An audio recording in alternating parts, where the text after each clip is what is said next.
জয় রাধা মাধব কুঞ্জ বিহারী জয়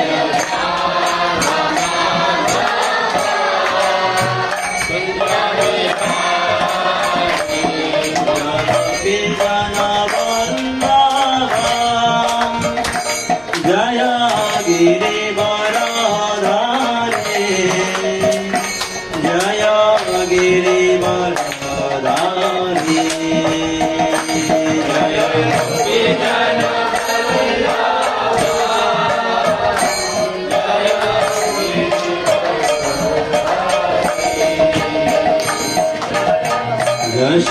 যশোদানন্দনা ব্রজ জননন্দনা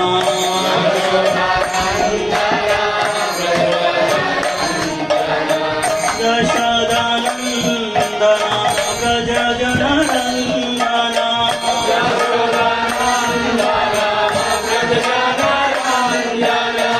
যশোদানন্দনা ব্রজ জননন্দনা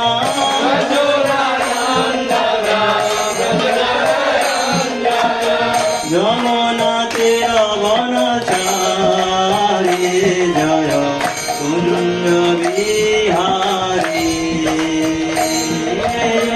যমুনা তীর বনচারী কুঞ্জ বিহারী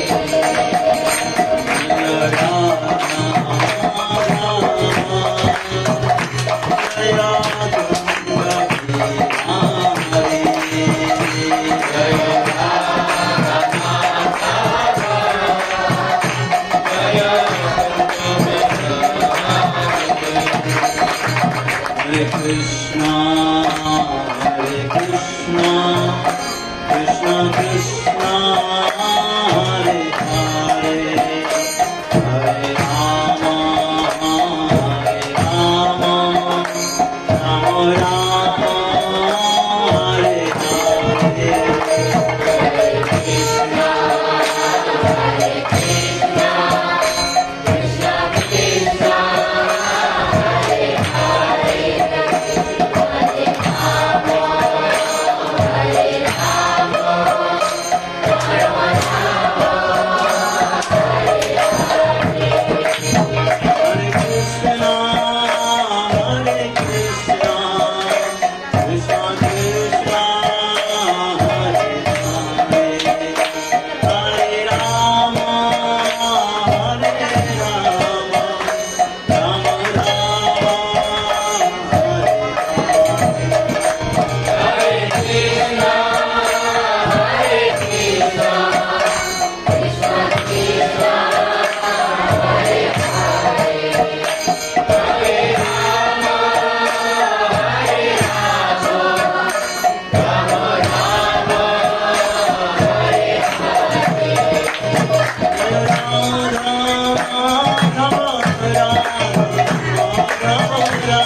श्री श्री राधा माधव की जय श्री जगन्नाथ बलदेव सुभद्रा महारानी गणित भगवान की शुक्रपाल की परमानंद महाराज की समस्त गौर भक्तवृंद की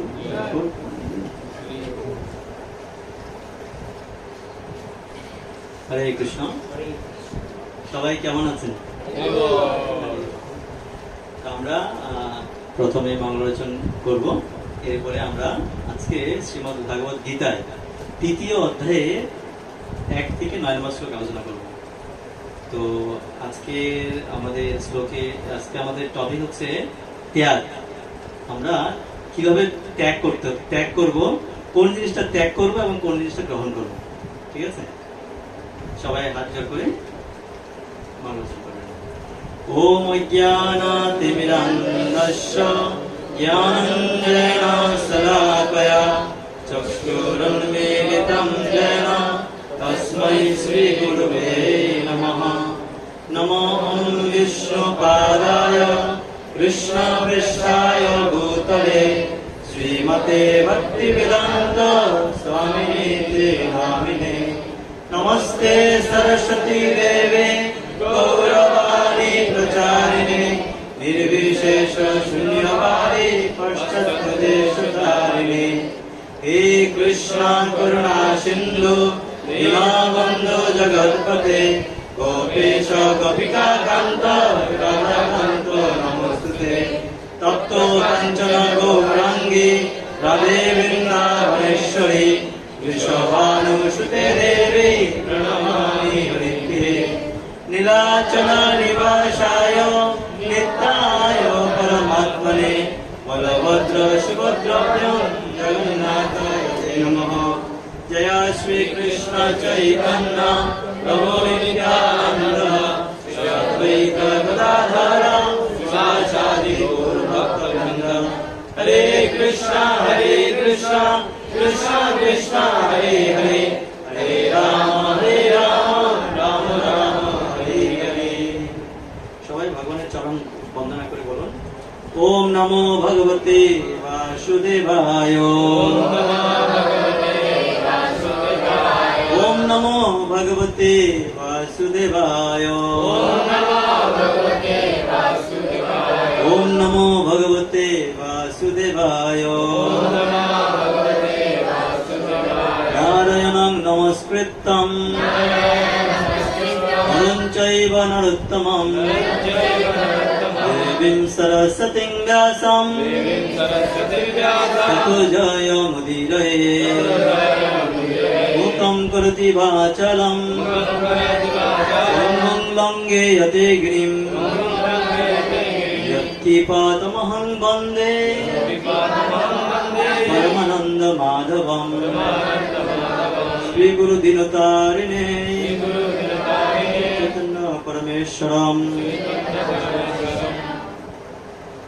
जय श्रीमद् भागवत गीता जगद्गुरु की जय हरे कृष्ण তো আমি প্রথমেই সমস্ত ভক্তদের চরণ বন্দনা করছি কারণ এখানে আমার অনেকজন বয়োজ্যেষ্ঠ রয়েছেন তো এবং আমার কনিষ্ঠ হয়েছেন তো সমস্ত বয়োজ্যেষ্ঠ ভক্তদের চরণে আমি বন্দনা করছি এবং সমস্ত ভক্তদের আশীর্বাদ প্রার্থনা করছি যেন আমি আমার গুরু পরম্পরা ধারায় এই যে ভগবান এবং শ্রী প্রভুপাদ যা বুঝাতে চেয়েছেন আমি যেন আপনাদের সবাই ব্যাখ্যা করতে পারি সবাইকে আশীর্বাদ করবেন হরে কৃষ্ণ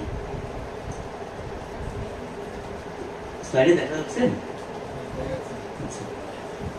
তো আমরা আজকে তৃতীয় অধ্যায় কর্মযোগ শ্লোক নং 1 থেকে আমরা শুরু করব আপনারা একসাথে বলবেন অর্জুন বাচ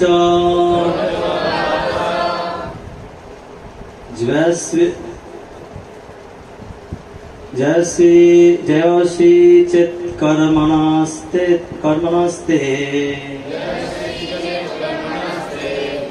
मता बुद्धि जनार्दनः तत्किं कर्माणि घोरे मां नियोजयसि केशवः अर्जुनाय उवाच जयसि चित् कर्मणा ते মতা বুদ্ধি জনার্দন তৎকিং কর্মাণি ঘোরে মাম নিয়োজয়সি কেশবঃ। গীতার গান। অর্জুন কহিলেন, যদি বুদ্ধি যোগ শ্রেষ্ঠ ওহে জনার্দন, ঘোর যুদ্ধে নিয়োজিত কর কি কারণ। অনুবাদ। অর্জুন বললেন, হে জনার্দন, হে কেশব, যদি তোমার মতে কর্ম অপেক্ষা ভক্তি বিষয়িনী বুদ্ধি শ্রেয়তর হয়, তাহলে কেন এই ভয়ানক যুদ্ধে নিযুক্ত হওয়ার জন্য কেন আমাকে প্ররোচিত করছো? তো অর্জুন এখানে খুব টেনশনে পড়ে গেছে। বিশেষ করে প্রথম অধ্যায়ে যখন আমরা দেখতে পাই অর্জুনের সামনে তার সমস্ত আত্মীয় স্বজনরা রয়েছেন, হ্যাঁ, সমস্ত আত্মীয় স্বজনরা আছেন, তিনি তাদেরকে কিভাবে তার গুরুদেব, তার মাতুল, হ্যাঁ, অর্থাৎ সমস্ত গুরুবর্গরা রয়েছেন তার বিপক্ষে। এই ঘোর সংকটময় অবস্থায় তিনি কি করছেন বুঝতে পারছেন না তিনি কি করবেন, তার কি করা উচিত কি করা উচিত নয়। দ্বিতীয় অধ্যায়ে ভগবান অর্জুন বলছেন, কার্পণ্য দোষ উপহত স্বভাব পৃষ্ঠমিতম ধর্ম সমুরচিতা যস্য সৎনিশ্চিতম রোহিতত্মে শিষ্যস্তে অহম সাধিমাম তাম প্রপন্যাম। অর্থাৎ কি করছেন অর্জুন বলছে, আমি কার্পণ্যজনিত দুর্বলতার প্রভাবে কিং কর্তব্য বিমূঢ় হয়েছি। এখন আমার কি করা আমার উচিত তুমি আমাকে কৃপা করে বলো। আমি তোমার এখন শিষ্য এবং সর্বতভাবে তোমার শরণাগত, দয়া করে তুমি আমাকে নির্দেশ দাও। তিনি কি করছেন সম্পূর্ণরূপে ভগবানের চরণে কি করছেন আত্মসমর্পণ করছেন। তো পরবর্তীতে যখন আত্মসমর্পণ করলেন তখন ভগবান কি করলেন, তাকে আত্মতত্ত্ব বিজ্ঞান প্রদান করলেন এবং তিনি সাংখ্যযোগ দর্শন প্রদান করলেন। হ্যাঁ, তো বিশেষ করে যখন তিনি এই যে ভক্তি বিষয়ক জ্ঞান প্রদান করলেন, এই যে আত্মতত্ত্ব বিজ্ঞান প্রদান করলেন, তখন অর্জুন চিন্তা করে গেছে, তাহলে আমি যদি এই দেহ নই, তাহলে আমি এই যুদ্ধে কেন প্রয়োজিত হচ্ছি? তুমি আমাকে কেন যুদ্ধ করতে বলছো?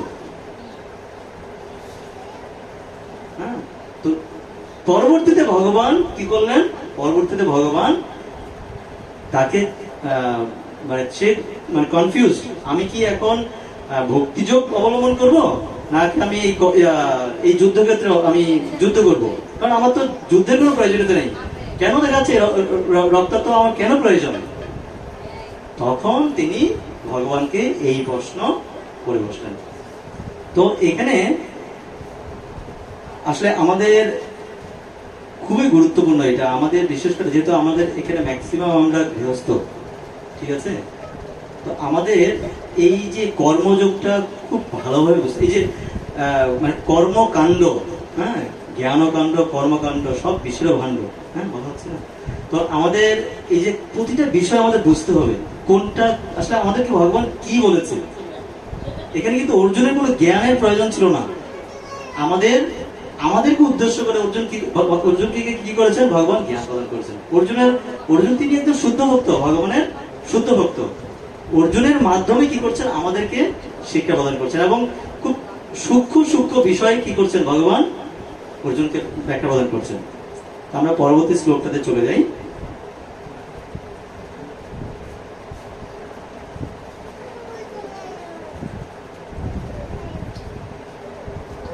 সবাই বলবেন, মিশ্রেণ ইব বাক্যেন বুদ্ধিম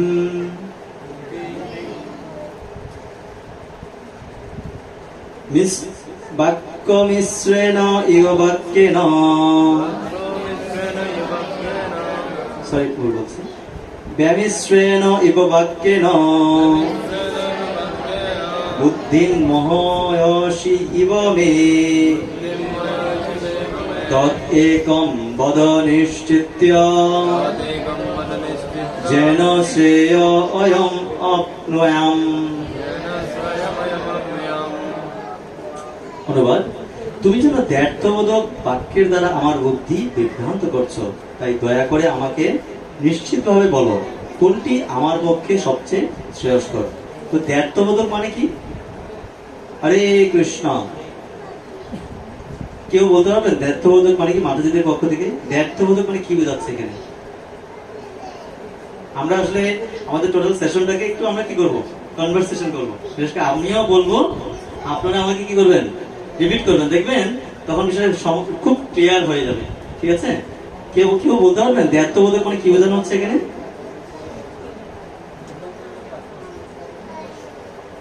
হরে কৃষ্ণ, আমাদের প্রভুদের পক্ষ থেকে হরে কৃষ্ণ।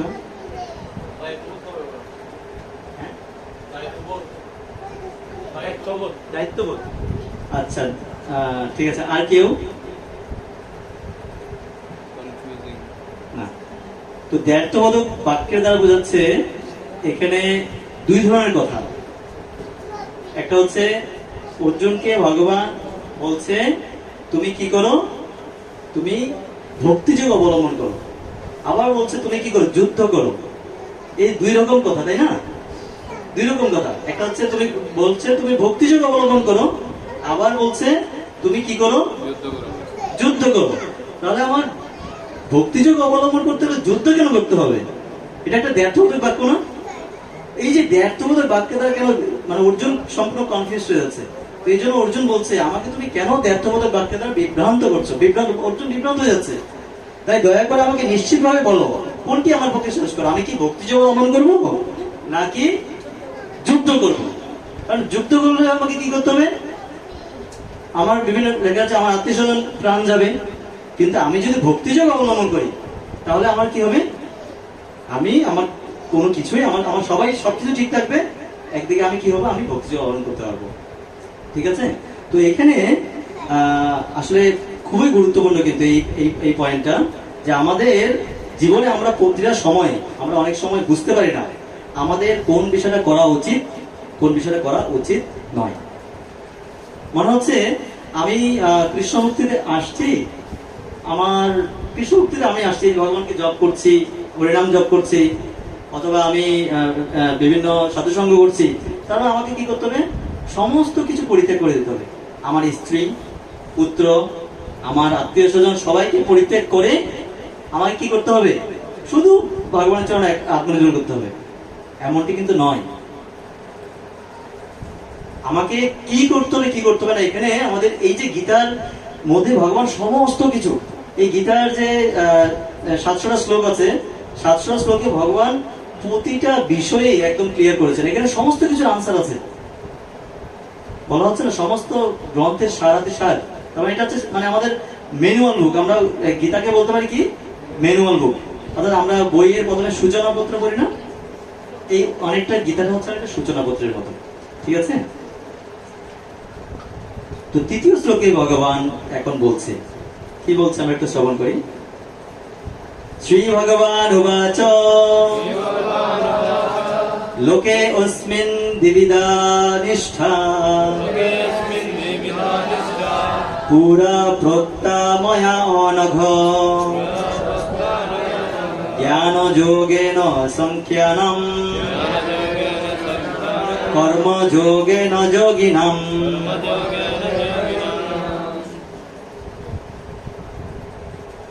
অনুবাদ, পরমেশ্বর ভগবান বললেন, হে নিষ্পাপ অর্জুন, আমি ইতপূর্বে ব্যাখ্যা করেছি যে দুই প্রকার মানুষ আত্ম উপলব্ধি করতে চেষ্টা করে। কিছু লোক অভিজ্ঞতা লব্ধ দার্শনিক জ্ঞানের আলোচনার মাধ্যমে নিজেকে জানতে চান এবং অন্যেরা আবার তা ভক্তির মাধ্যমে জানতে চান। তাহলে কয় ধরনের লোক আছেন? হরে কৃষ্ণ। মাতাজিরা বলুন কয় ধরনের লোক আছেন? কে কে হাত তুলে বলুন, কে কে আছেন? কেউ পারবেন না? লজ্জা নেই, এখানে লজ্জা পাওয়ার কিছু নেই। প্রভুদের পক্ষে বলুন। প্রভু দার্শনিক জ্ঞানের মাধ্যমে, আচ্ছা ভক্তির মাধ্যমে। কয়ভাবে? দুই ভাবে। দুই ধরনের লোক রয়েছেন। একটা হচ্ছে তারা হচ্ছে বিভিন্ন জ্ঞান চিন্তা করবে, আমি এই জায়গায় গিয়েছি যে ভগবান যে আসলে ভোগ লাগানো, ভগবান কি খাচ্ছে আসলে? খাচ্ছে? কি মনে হয় মাতাজি, কি মনে হয় খাচ্ছে? এখন চিন্তা করতে, আমরা এটা নিয়ে প্র্যাকটিক্যালি ভাবে দেখা যাচ্ছে আমাদের চিন্তা করতে হবে ভগবান আসলে খায় কিনা। ঠিক আছে? আবার কিছু লোক মনে করে যেহেতু ভগবান হচ্ছে অসীম, এই পুরো বিশ্বব্রহ্মাণ্ডের তিনি মালিক, তিনি খাওয়ার জন্য মুখ লাগবে না। ভগবানের সমস্ত ইন্দ্রিয় হচ্ছে পূর্ণ। ভগবানের সমস্ত ইন্দ্রিয় কি? যেমন আমরা মুখ দিয়ে খাই, চোখ দিয়ে দেখি, ভগবান সমস্ত ইন্দ্রিয় দ্বারা কি করতে পারেন? খেতে পারেন। ভগবানের মুখ দিয়ে খেতে হবে না। ঠিক আছে? মানে আমাদের সমস্ত, আমাদের যত ইন্দ্রিয়, যতগুলো ইন্দ্রিয় আছে, চক্ষু, কর্ণ, নাসিকা, জিহ্বা, ত্বক, এক একটা অঙ্গ এক একটা কাজ করতে পারে, কিন্তু ভগবানের প্রতিটা অঙ্গ সমস্ত কাজ করতে পারে। ঠিক আছে? ভগবানের ইন্দ্রিয় কি? পূর্ণ, কিন্তু আমাদের ইন্দ্রিয় কি নয়? পূর্ণ নয়। তো কিছু লোক কি করে? ভক্তির মাধ্যমে জানতে পারে। হ্যাঁ, তো দেখা যাচ্ছে দুই ধরনের লোক। আমাদের দুইটাই কি আছে, যদি আমরা বিচার করি যে কিভাবে, কেউ যদি মনে করে যে আমরা ভক্তির মাধ্যমে ভগবানকে জানতে পারবো, হ্যাঁ, এটা কিন্তু ভক্তির মাধ্যমে একদিনে জানা সম্ভব। কেউ যদি মনে করে আমি সীতাকুণ্ড পাহাড়ে যাব, কে কি সীতাকুণ্ড পাহাড়ে গিয়েছেন? আচ্ছা, সীতাকুণ্ড পাহাড়ে কি আমি স্টেপ বাই স্টেপ যেতে হবে, নাকি আমি চিন্তা করবো আমি 10 মিনিটে চলে যাবো? সুযোগ আছে? স্টেপ স্টেপ স্টেপ স্টেপ যেতে হবে। তারপরে আমাদের প্রতিটা বিষয় কি আছে? স্টেপ বাই স্টেপ যেতে হবে। অর্থাৎ আমি প্রথমে একটা সিঁড়িতে যাব, এরপর একটা জায়গায় যাব, ওইটা কমপ্লিট হওয়ার পরে আরেকটা জায়গায় যাব। ঠিক সেম ভক্তিরও কি আছে? একটা স্টেপ আছে। তো ভক্তির 64টা অঙ্গ রয়েছে, কিন্তু এর মধ্যে 9টি বিশেষ অঙ্গ রয়েছে। ঠিক আছে? 9টি কি আছে? বিশেষ অঙ্গ রয়েছে। প্রথম অঙ্গ হচ্ছে শ্রবণ। প্রথম অঙ্গ কি? শ্রবণ। এই যে আপনারা আজকে আমাদের এই মন্দিরে এসেছেন, আজকে ভগবানের এই যে কথা শ্রবণ করছেন, ভগবানকে দর্শন করছেন, এরপরে কিছুক্ষণ পর ভগবান প্রসাদ পাবেন, তাই না? আচ্ছা, প্রসাদ থেকে কার কার ভালো লাগে? ভালো লাগে না মনে হয়? কার কার ভালো লাগে? না না, মনে হচ্ছে ভালো লাগে। দেখি কার কার ভালো লাগে? আবার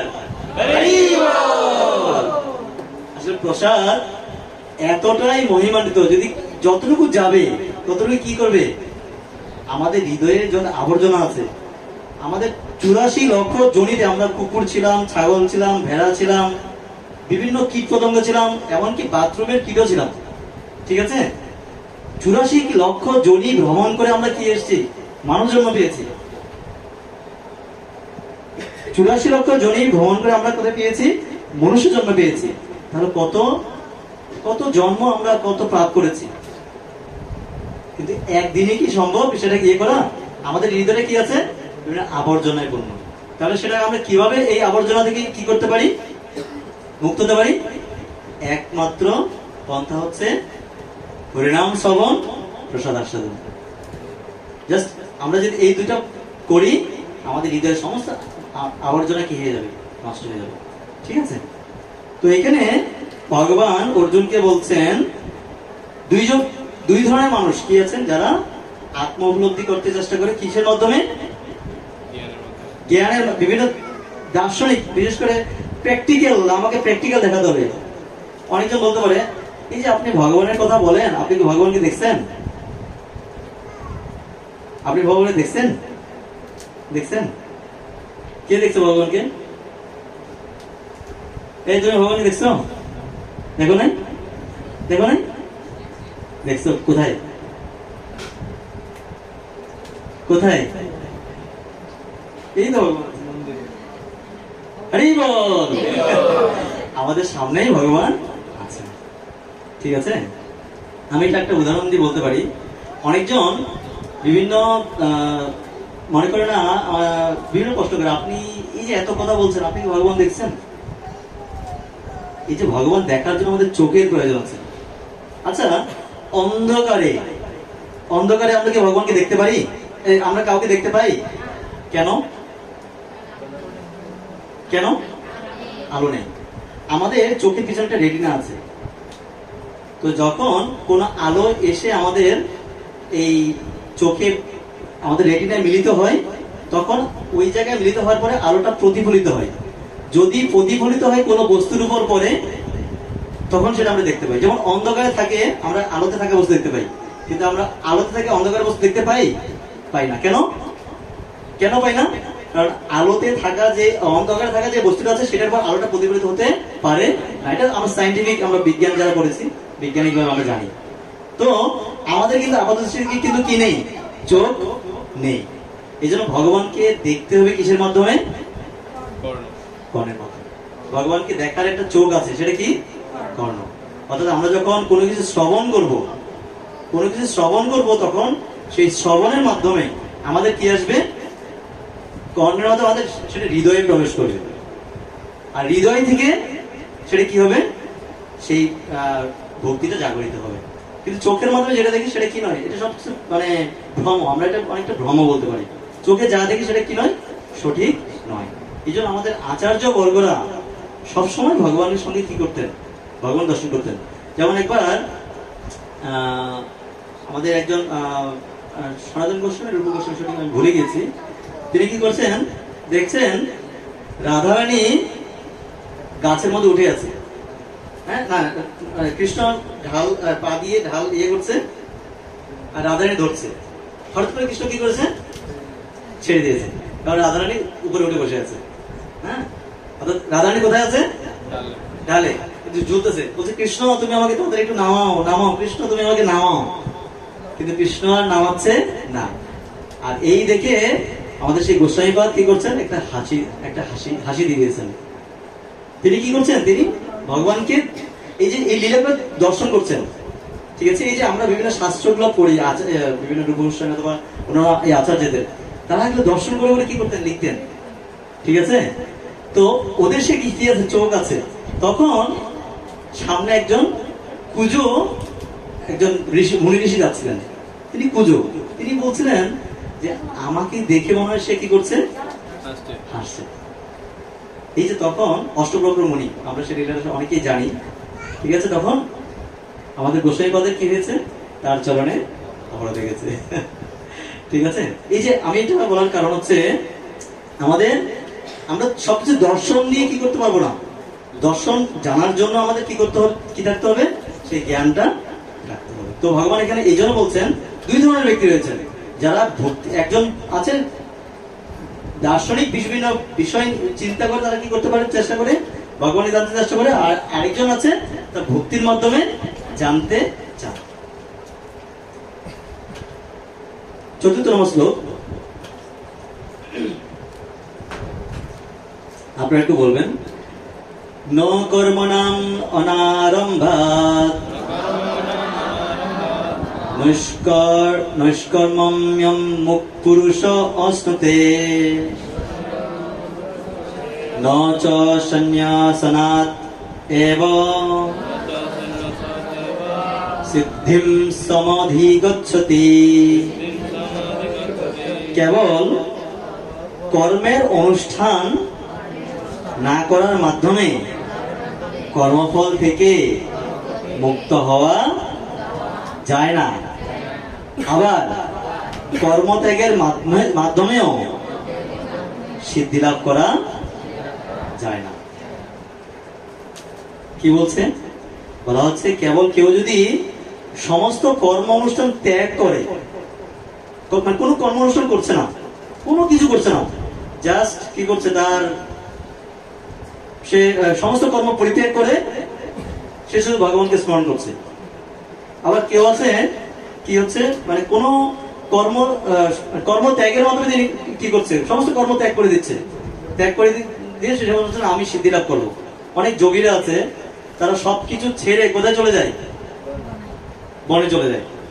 অনেকজন আছে হিমালয় পর্বতে চলে যান।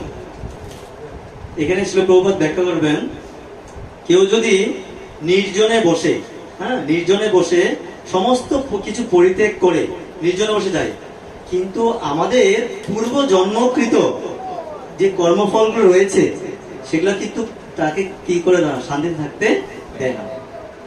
আচ্ছা, আপনাদের কি এই অভিজ্ঞতা আছে? আপনাকে একটা ঘরে একলা রাখা আছে, আপনি একটা ঘরে একা, তখন আপনার কিরকম মনে হয়? কার কার অভিজ্ঞতা আছে একটু যদি বলেন। আপনি পুরো ঘরে একা, আপনার কাছে মোবাইল আছে, ল্যাপটপ আছে, টেলিভিশন আছে, তখন কি আমার গ্রন্থ পড়তে ইচ্ছা হয়? ভগবানকে স্মরণ করতে ইচ্ছা হয়? হয়? কেউ কিছু বলছেন না? হয়? আমার ক্ষেত্রে হয় না। আমি যেটা করি, আমি দেখতে পাই যখন আমি বাসায় একা থাকি তখন আমার মনে হয় যে, মন বলে যে একবার এদিকে যাওয়ার জন্য, বলছে না এখন মনে একটু ল্যাপটপ টিপলে একটু ভালো হবে। আবার মন বলে এই কাজটা করা ঠিক হচ্ছে না, মনে এখন আমি ওর সঙ্গে একটু ফোনে কথা বলে ভালো হবে।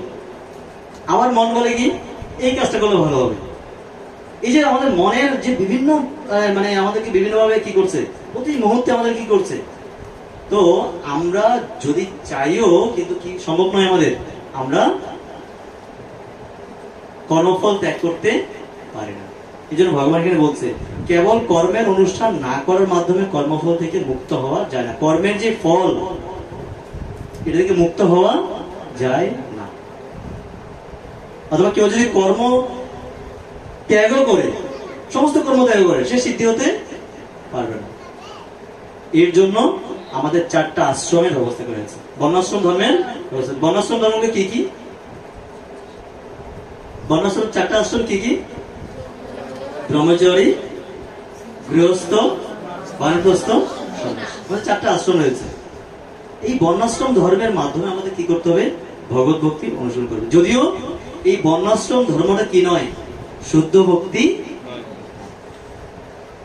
কিন্তু আমাদের এই বর্ণাশ্রম ধর্মের মাধ্যমে কি হতে হবে? শুদ্ধ ভক্তির স্তরে উপনীত হতে হবে। আজকে আমাদের যে টপিক, ত্যাগ করা, যে এই কর্মফল ত্যাগ, অর্জুনকে ভগবান বলছে তুমি ভক্তি যোগ, ভগবান অর্জুন কিন্তু সর্ব একদম লাস্ট স্টেপ। এখানে গীতা কিন্তু অসংখ্য কিছু আছে, জ্ঞান যোগ আছে, ভক্তি যোগ আছে, কর্মযোগ আছে। ভগবান অর্জুনকে কর্ম করতে বলছে, ভক্তি করতে বলছে, মানে সমস্ত কিছু আছে। কিন্তু আমাদেরকে বেছে নিতে হবে ভগবান আমাকে কি করতে বলছে, কখন কোন পরিস্থিতিতে কি করতে বলছে, সেটা আমাদের কি করতে হবে? জানতে হবে, সেটা আমাদের বেছে নিতে হবে। ঠিক আছে? তো আমাদের সেটা কিভাবে আমাদের কর্ম করতে হবে, এখানে শিল প্রভুপাদ একটা ব্যাখ্যা করছেন, খুব সুন্দর একটা পয়েন্ট আছে।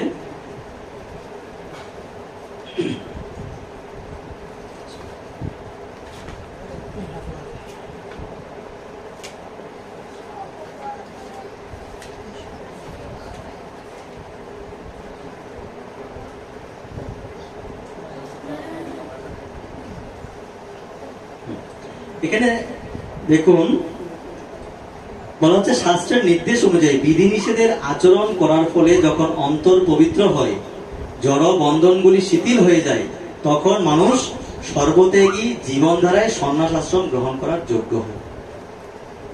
অন্তর পবিত্র না হলে, সম্পূর্ণরূপে কামনা বাসনা থেকে মুক্ত না হলে সন্ন্যাস গ্রহণ করার কোনো মানেই হয় না। অনেকেই আমরা দেখবেন আমাদের গ্রামে বিভিন্ন জন ইয়ার আছে, তারা কিছুদিন প্রসাদ পাচ্ছে, প্রসাদ পেয়ে তারা সন্ন্যাস আশ্রম অবলম্বন করছে, কিন্তু এটা কিন্তু কি নয়, আমাদের সঠিক নয়। অর্থাৎ আমাদের একটা স্টেজ রয়েছে, আমরা প্রথমে একটা ভগবত ভক্তি একভাবে যাদর করবো, করার পরে আস্তে আস্তে আস্তে স্টেপ বাই স্টেপ আমরা কি হবো? ব্রহ্মচর্য আশ্রমে পরে সে বিবাহিত আশ্রমে যাবেন। হ্যাঁ, আর কেউ যদি বিবাহিত আশ্রমে যেতে না চান, তিনি কি করবেন? ব্রহ্মচর্য আশ্রমেই পালন করবেন, যে যে আশ্রমে আছেন।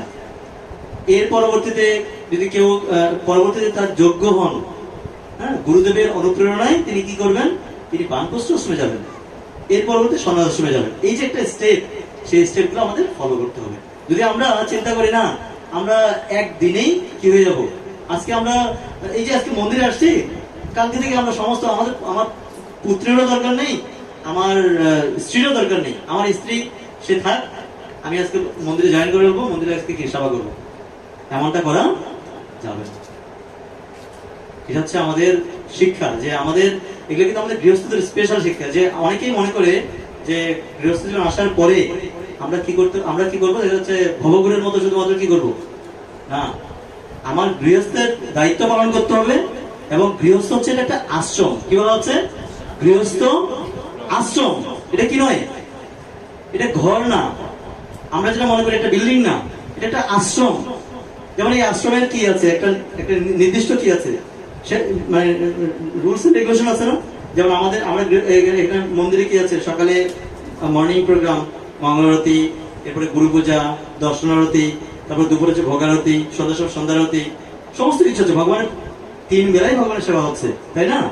ঠিক সেম গৃহস্থটা একটা আশ্রম। এটা কি নয়, গৃহস্থ আশ্রমে আমাদের কি করতে হবে একই ভাবে। যদিও গৃহস্থ আশ্রমে অনেক বাইন্ডিংস রয়েছে, যেমন সকালে চাকরি আছে, প্রভুদের চাকরি আছে, মাতাজিদের রান্না আছে, তাহলে আমাদের ওইভাবে করে কি করতে হবে। যেমন সকালে মাতাজিরা উঠে সকালে ভগবানকে জাগিয়ে, হ্যাঁ কি করবেন, ভগবানকে আরতি প্রদান করবেন, প্রভুরা জপ, আর একসাথে প্রভু মাতাজি একসাথে ভগবানকে আরতি প্রদান করবেন। এর পরবর্তীতে মাতাজি রান্নাতে চলে যাবেন, প্রভু জপ করবেন অথবা অন্যান্য সেবা করবেন, প্রভু চাকরিতে চলে যাবেন। চাকরি থেকে মাতাজি সারাদিনে অন্যান্য কাজ, ঘরের সেবাগুলো করবেন। প্রভু চাকরি থেকে আসার পরে দুইজনে একসাথে সন্ধ্যার সময় বসে কি করবেন, ভাগবত অধ্যয়ন করবেন। এটি হচ্ছে আমাদের গৃহস্থ জীবনের আদর্শ হওয়া উচিত। যখন আমরা এইভাবে গৃহস্থ জীবনে আমরা এই ধরনের দৃষ্টান্ত স্থাপন করব, তখন আমাদের গৃহটা হবে কি হবে, একটা গৃহস্থ আশ্রম হবে, এবং সেখানে লক্ষ্মীর বসবাস হবে, কোনোদিন টাকার অভাব হবে না। যারা আমি কয়েকদিন আগে একজন মহারাজের লেকচার শুনছিলাম, শ্রী শ্রীমৎ হরদর স্বামী মহারাজ জগন্নাথপুরীতে আবির্ভূত হয়েছেন। তো হরদর স্বামী মহারাজ বলছেন, যদি কেউ গৃহে তাদের 4টি বিধিনিষেধ যথাযথভাবে পালন করে, এবং বিশেষ করে আমাদের যে গৃহস্থ আশ্রমের যে মূলনীতি আছে, যেমন ভগবানকে প্রতিদিন কি করা, আরতি প্রদান করা, অন্যান্য যে সেবাগুলো আছে সেগুলো সবকিছু সঠিকভাবে সম্পাদন হয়, তাহলে লক্ষ্মী দেবীর কি হবে না, কখনো ঘাটতি হবে না, টাকার জন্য দৌড়াদৌড়ি করতে হবে। ঠিক আছে, আমাদের এই জিনিসটা বুঝতে হবে যে আমাদের কোন কর্ম, আমরা কি কর্মফল ত্যাগ করব নাকি কর্ম করব, এবং কোন কর্মটা করব, আমাদের এই জিনিসটা ভালোভাবে ক্লিয়ারলি জানতে হবে। শ্লোক 5 সবাই বলবেন, নহি কশ্চিৎ ক্ষয়ং অপি জাতু তিষ্ঠতি অকর্মকৃত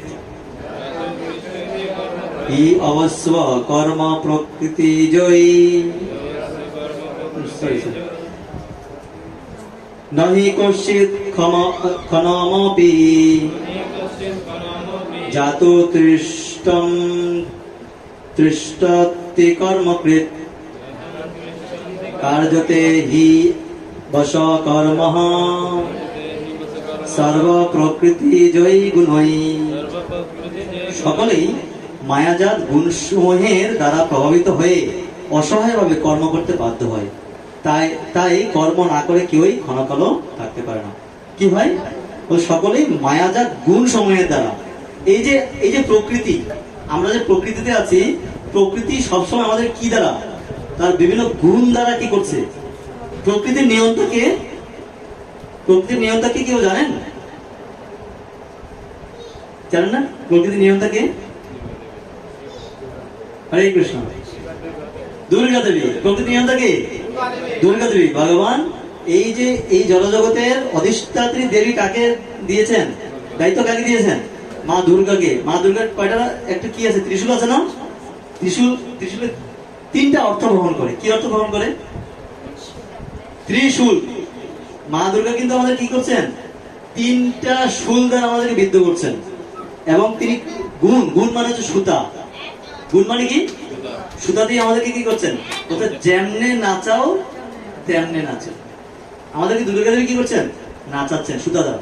কি করছেন, সুতা দ্বারা কি করছেন, নাচাচ্ছেন। আমাদেরকে যেভাবে নাচাচ্ছেন আমরা সেভাবে নাচছি। এবং অল টাইম আমাদেরকে কি করছেন, ত্রিশূল দ্বারা বিদ্ধ করছেন। ত্রিশূলটা কি ইয়ে করে, 3 গুণ, 3টা প্লেস দেয়, আদি ভৌতিক, আদি দৈবিক, আধ্যাত্মিক। কি কি? মাত্রা বলুন। আচ্ছা, আদি ভৌতিকটা কি ক্লেশ? একটা উদাহরণ। আদি ভৌতিক একদম উদাহরণ, আদি ভৌতিক ক্লেশ কি ক্লেশ দেন? হ্যাঁ, একটা উদাহরণ। আদি ভৌতিক, প্রচন্ড গরম পড়ছে, সূর্যদেব কি করছেন আমাদেরকে? প্রচন্ড তাপ দিচ্ছেন, এটা কি ক্লাস দিচ্ছেন আমাদেরকে? আদি আদি আদি এটা কি ক্লাস? দেবতাদের যে দ্বারা যে ক্লাস, এটা কি ক্লাস? দৈবিক। আদি ভৌতিক ক্লাস কি? আদি দৈবিক, আধ্যাত্মিক, নিজের।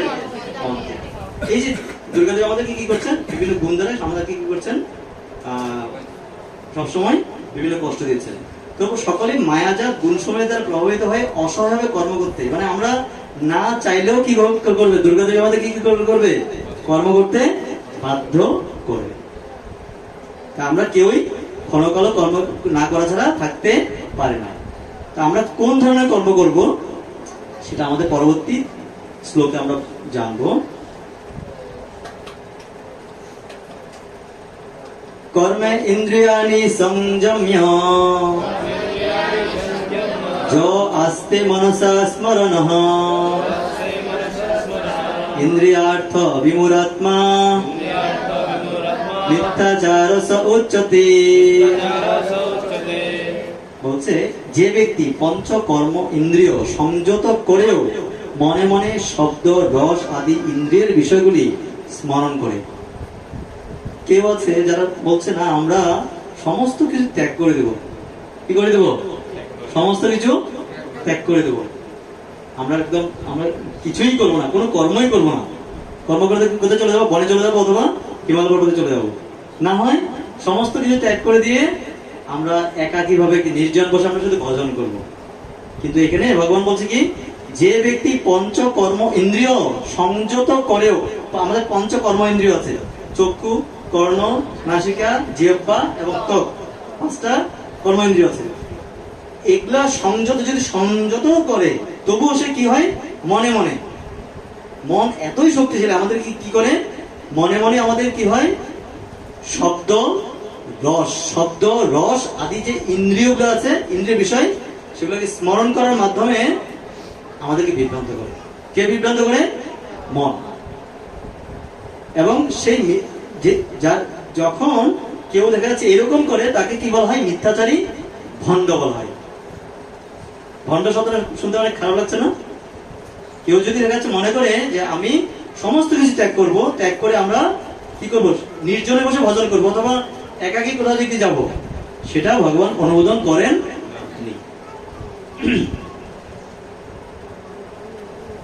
যত ইন্দ্রিয়াণি মনসা নিয়ম্য আরভতে অর্জুন কর্মেন্দ্রিয়ৈ কর্মযোগম আসক্ত স বিশুষ্যতে। কিন্তু যিনি মনের দ্বারা ইন্দ্রিয়গুলোকে সংযত করে অনাসক্ত ভাবে কর্মযোগের অনুষ্ঠান করেন, তিনি পূর্বোক্ত মিথ্যাচারী অপেক্ষা অনেক গুণে শ্রেষ্ঠ। এটা খুব গুরুত্বপূর্ণ কথা বলছে। কি বলছে? যিনি মনের দ্বারা, তার যে মন আছে, মন অত্যন্ত চঞ্চল। বলছে অর্জুন বলছে হে ভগবান, আমার মন হচ্ছে অতি চঞ্চল। হ্যাঁ, আমি আমার গান্ডীবকে কি করতে পারি? আমি কন্ট্রোল করতে পারি, কিন্তু আমার যে চঞ্চল মনকে, চঞ্চলম হি মনঃ কৃষ্ণ প্রমাত বলবদৃঢ়ম। হ্যাঁ, অর্থাৎ আমার মনটা এতই বলবান যে আমি কি করতে পারি? দমন করতে পারি না। ঠিক আছে? তো ভগবান কি বলছে পরবর্তী শ্লোকে? বলছে তুমি অভ্যাস যোগে যুক্ত হও। কি করতে হবে? আমাদের অভ্যাস যোগে যুক্ত হবে। যদি আমরা অভ্যাস যোগে যুক্ত হতে পারি, তাহলে আমাদের এই মনকে, অসংযত মনকে কি করতে পারি? সংযত করতে পারি। তাহলে আমরা কিভাবে অভ্যাস যোগে যুক্ত হতে পারি? ভগবান কিন্তু প্রতিটা পয়েন্টে বলে দিচ্ছে, আমাদের সেটা বুঝে নিতে হবে। অসংযত মনকে সংযত করার উপায় কি? অভ্যাস যোগে যুক্ত আমাদের অভ্যাস যোগে যুক্ত হতে হবে। অভ্যাস যোগে যুক্ত হওয়ার জন্য কি করতে হবে? ভগবান আমাদেরকে কি দিয়েছেন? চৈতন্য মহাপ্রভু এই হরিনাম দিয়েছেন। কি দিয়েছেন? অভ্যাস যোগে। অর্থাৎ এই যে আমাদের 108টা গুটি রয়েছে, একবার এই পাশ থেকে এই পাশে যাব, আবার এই পাশ থেকে এই পাশে আসবো, আর মনটা কোথায় যাওয়ার সম্ভাবনা নেই, নড়ানোর সম্ভাবনা নেই। কি হতে হবে? অভ্যাস যদি কিভাবে যুক্ত হতে পারি সবাই বলবেন, হরে কৃষ্ণা কৃষ্ণ কৃষ্ণ হরে হরে, হরে রাম রাম রাম হরে হরে। এই জন্য আমাদের আচার্য বর্গরা কি দিয়েছেন? এই হরিনাম দিয়েছেন। চৈতন্য মহাপ্রভু আমাদের এই শিক্ষা দিয়েছেন। শুধুমাত্র হরিনামের মাধ্যমে আমরা কি করতে পারি? আমাদের অসংযত মনটাকে সংযত করতে পারি। এছাড়া কোনো উপায় নেই, কোনো উপায় নেই। আপনি যদি দেখা যাচ্ছে কি বসেন, যোগ সাধনা বসেন, একটা যে মশা কামড় দেয় কি হবে? যোগ থাকবে? যোগ করতে পারবেন? আপনি প্রাণায়ামে বসছেন, আমরা যারা আগে যোগীরা কি করতো? প্রাণায়াম করতো বছরের বছর এক পায়ের উপর, যেমন হিরণ্যকশিপু এক পায়ের উপর থেকে 60 লক্ষ বছর দাঁড়িয়েছিল। পারবেন? সম্ভব না। তো এই যুগে আমাদের বয়স মাত্র 60 বছর। 60 বছরের মধ্যে আমরা একমাত্র হরিনামের মাধ্যমেই কি হতে পারি? এই অসংযত মনকে সংযত করতে পারি। তো এখানে ভগবান এই বিষয়টা বলছেন, বলছে ইন্দ্রিয়কে সংযত করার প্রসেস হচ্ছে কি? আমাদের কি করা? অভ্যাস যোগে যুক্ত হওয়া। এটার মাধ্যমে আমরা অনাসক্ত ভাবে কর্মযোগের অনুষ্ঠান করতে পারি। এবং এটা করলে আমরা কি হতে পারবো? এই যে মিথ্যাচারী যারা হচ্ছে পঞ্চ কর্মেন্দ্রিয় গ্রহণ মানে ত্যাগ করে তারা কি করছে? মনে মনে শব্দ রস আদি কি করছে? গ্রহণ করছে। তাদের সেই প্রকার তাদেরকে মিথ্যাচারী বলা হচ্ছে, ভণ্ড বলা হচ্ছে। সেই ভণ্ডদের থেকে এটা অনেক গুণে ভালো। ঠিক আছে, পরবর্তী শ্লোক। আর বেশিক্ষণ না, সর্বোচ্চ 5 মিনিট নিব আপনাদের থেকে, অনেক বেশি সময় নিয়ে ফেলছি। নিয়তম কুরু কর্মতম কর্ম হি অকর্মণঃ কর্ম হি জয় অকর্মণঃ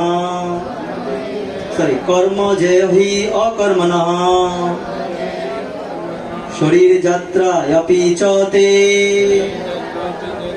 ন প্রসিদ্ধ অকর্মণঃ। তুমি শাস্ত্রোক্ত কর্মের অনুষ্ঠান করো। কি বল করা হচ্ছে? শাস্ত্রে যেই কর্ম করতে বলেছেন তুমি সেই সকল কর্ম করো। কেননা কর্ম ত্যাগ থেকে কর্মের অনুষ্ঠান শ্রেয়। কর্ম ত্যাগ থেকে কর্মের অনুষ্ঠান, তুমি কর্ম যে ত্যাগ করছো এতে কর্মের অনুষ্ঠান করা শ্রেয়। কর্ম না করে কেউ দেহযাত্রা নির্বাহ করতে পারে না। আচ্ছা, আপনি যদি কোনো কিছু না করেন, আপনি কি দেখা যাচ্ছে এই যে দেহযাত্রা, আমরা কি দেহটাকে কি করতে পারবো? বাঁচিয়ে রাখতে পারবো? আপনি যদি 1 সপ্তাহ না খান বেঁচে থাকতে পারবেন? আমাকে কি করতে হবে? কর্ম করা মানে কি? আমাকে একটু হাঁটতে হবে অথবা একটু বাজার করে নিয়ে আসতে হবে, এটা তো একটা কর্ম, তাই কি না? অর্থাৎ আমাদের যে কোনো অবস্থায় কর্ম করতে হবে। এই জগতে কেউই কর্ম করা ছাড়া থাকতে পারে না। একদম ক্ষুদ্র পিপীলিকা থেকে শুরু করে দেবতা পর্যন্ত, মানে ব্রহ্ম ভুবন পর্যন্ত এই সবাই কর্মের অধীন। কেউ কর্ম ছাড়া কেউ থাকতে পারে না, সকলেই কর্ম করতে হবে। এখন আমাদের শিখতে হবে আমাদের কি কর্ম করতে হবে। আমাদের একটা জিনিস শিখতে হবে। কি শিখতে হবে? আমাদের কি কর্ম করতে হবে, কোন কর্ম করলে আমরা এই জড়জগতের বন্ধনে আবদ্ধ হব না। আমাদের এই কর্ম করতে শিখতে হবে। ঠিক আছে, এখানে ভগবান ব্যাখ্যা করছে লাস্ট শ্লোকে। সবাই বলবেন, খুবই গুরুত্বপূর্ণ শ্লোক এটা, যদি মুখস্থ করতে পারেন খুবই ভালো। যজ্ঞার্থাৎ কর্মণ অনত্র অন্যত্র লোক অয়ং কর্ম বন্ধন তৎ অর্থম কর্ম কৌন্তেয় মুক্ত সঙ্গ সমাচার। যজ্ঞার্থাৎ কর্মণ অন্যত্র লোক অয়ং কর্ম বন্ধন তৎ অর্থম কর্ম কৌন্তেয়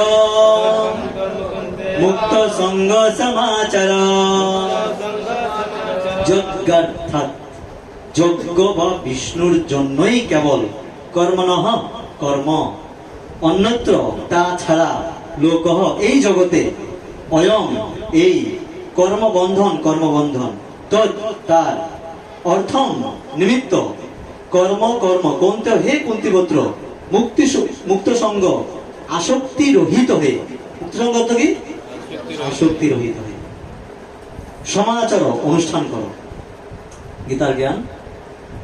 যজ্ঞেশ্বর ভগবানের সন্তোষ লাগিয়া নিয়মিত কর্ম করো আসক্তিতে জিয়া। কিভাবে কর্ম করতে বলছে? আসক্ত হওয়া যাবে না। আমার ছেলে আছে, হ্যাঁ, আমি ছেলের জন্য যা কর্তব্য সেটা আমাকে কি করতে হবে? পালন করতে হবে। কিন্তু ছেলের প্রতি আসক্ত হওয়া যাবে না। যদি এটা অনেক কঠিন বলা, ঠিক আছে না আমাদের অনেক কঠিন না? এটা মাঝে যাওয়া সবচেয়ে ভালো জানবে, ঠিক আছে?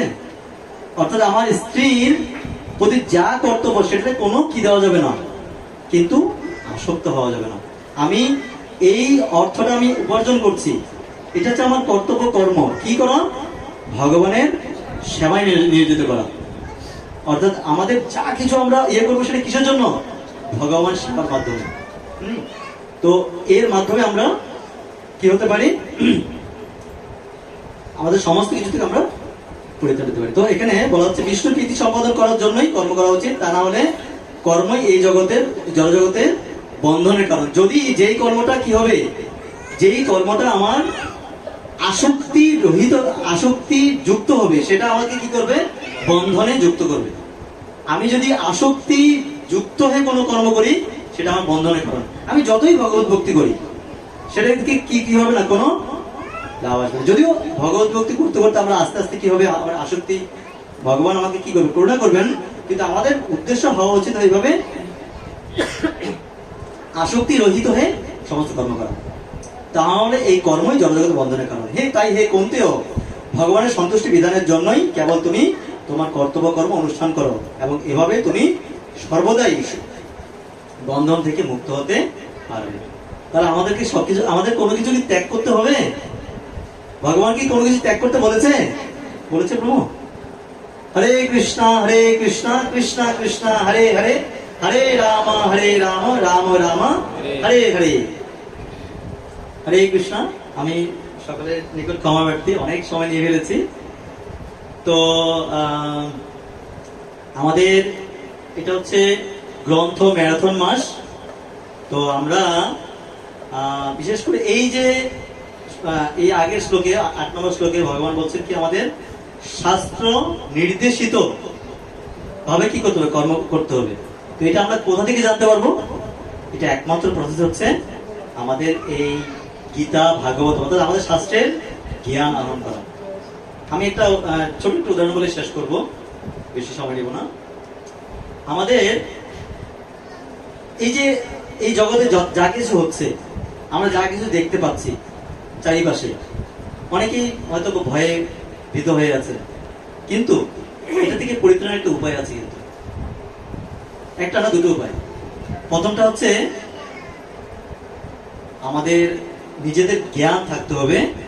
আমরা সব সময় এই মায়ার দ্বারা, মায়াদেবী সবসময় আমাদের কি করছেন? বিভিন্ন ভাবে আমাদেরকে কি করছেন? এই ধরনের কষ্ট দিচ্ছেন। আদি ভৌতিক, আদিদেবী আধ্যাত্মিক প্রেরণা দিচ্ছেন। যদি আমরা এটা বুঝতে পারি, কখন আমাদের সেটা হবে না। আর আরেকটা বিষয় হচ্ছে আমরা উচ্চস্বরে কি করা? হরে কৃষ্ণ কৃষ্ণ কৃষ্ণ হরে হরে, হরে রাম রাম রাম হরে। হরে কৃষ্ণ মহামন্ত্রের মাধ্যমে আমাদের কি করতে পারি? আমরা আমাদের সমস্ত কিছু, আমাদের যে হৃদয়ে আসরিক ভাব রয়েছে, আমাদের আসরিক ভাব কি হয়ে যাবে? নষ্ট হয়ে যাবে। হ্যাঁ, শ্রীল প্রভুপাদ যখন বিদেশে আমেরিকা যাচ্ছিলেন, সেই সময় কি হচ্ছিল? দ্বিতীয় বিশ্বযুদ্ধ চলছিল। তো আমাদের ভক্তরা কি করছিলেন? ওই যুদ্ধের মধ্যে দেখবেন অনেক ফেসবুকে, ইউটিউবে একটা ভিডিও আছে, সবাই যুদ্ধ করছে, গুলি ছুটছে, আর সেই জায়গায় কি করছে? ভক্তরা হরিনাম করছে। হরে কৃষ্ণ কৃষ্ণ কৃষ্ণ হরে হরে, হরে রাম রাম রাম হরে হরে। তো এই হরে কৃষ্ণ মহামন্ত্রের মাধ্যমে করতে পারি, এই যে কলির যে প্রভাব, কলিও কি হয়ে যাবে, ভীত সন্তুষ্ট হয়ে যাবে, বলবো যে এখানে হরিনাম আছে, এখানে যাওয়া যাবে না, তখন আমিও ভক্তে পরিণত হয়ে যাবো। হ্যাঁ, এই জন্য আমাদের কি হতে হবে, হরিনাম করতে হবে। তো এটা আমাদের অত্যন্ত একটা শুভ মাস। হ্যাঁ, আর আরো একটা গুরুত্ব শুভ একটা তিথি চলছে এখন। এটা কি তিথি? সবাই বলে অমর পক্ষ, কিন্তু এটা সঠিক নাম হচ্ছে অপর পক্ষ। অপর পক্ষ অর্থাৎ এই তিথিতে আমি যদি কোনো বৈষ্ণবকে কোনো কিছু দান করি, ভগবানের জন্য কোনো কিছু দান করি, অথবা সবচেয়ে সবচেয়ে গুরুত্বপূর্ণ বিষয় হচ্ছে আমি যদি আমাদের আদি শাস্ত্রসমূহ কি করি, দান করি, বিভিন্ন বৈষ্ণবদের অথবা বিভিন্ন ভক্তদের, বিভিন্ন মানুষকে যদি দান করি, বিশেষ করে গীতা ভাগবতম, তাহলে এটা হচ্ছে অক্ষয় হয়ে থাকবে। অক্ষয় হচ্ছে অপর পক্ষের এত মাহাত্ম্যপূর্ণ। হ্যাঁ, অনেকে কি করেন, তার পিতৃপুরুষের উদ্দেশ্যে কি করেন, গীতা দান করেন, ভাগবতম দান করেন, আদি শাস্ত্রসমূহ দান করেন। তখন বিশেষ করে এই তিথিতে প্রতি বছর এই তিথিতে কি হয়, আমাদের যে আমাদের পূর্বপুরুষরা আছেন, তারা একটা জায়গায় আসেন কিসের জন্য, বিষ্ণু প্রসাদ আস্বাদনের জন্য, এবং তারা চান তাদের পরবর্তী যে প্রজন্ম আছেন তাদেরকে কি করবেন, কিছু স্বীকৃতি প্রদান করবেন। এর ফলে তারা তাদেরকে কি করে, তার পরবর্তী প্রজন্মদের তারা কি করেন, আশীর্বাদ প্রদান করেন। আমরা যদি এই বিভিন্ন শাস্ত্রসমূহ কি করতে পারি, দান করতে পারি, এবং তাদের উদ্দেশ্যে কিছু বিষ্ণু প্রসাদ নিবেদন করতে পারি, সেটা কি হবে, অধিক মাহাত্ম্যপূর্ণ। তা আপনারা, আমি আপনাদের কাছে বিনীত নিবেদন করব, এই মাসটা হচ্ছে অধিক মাহাত্ম্যপূর্ণ মাস।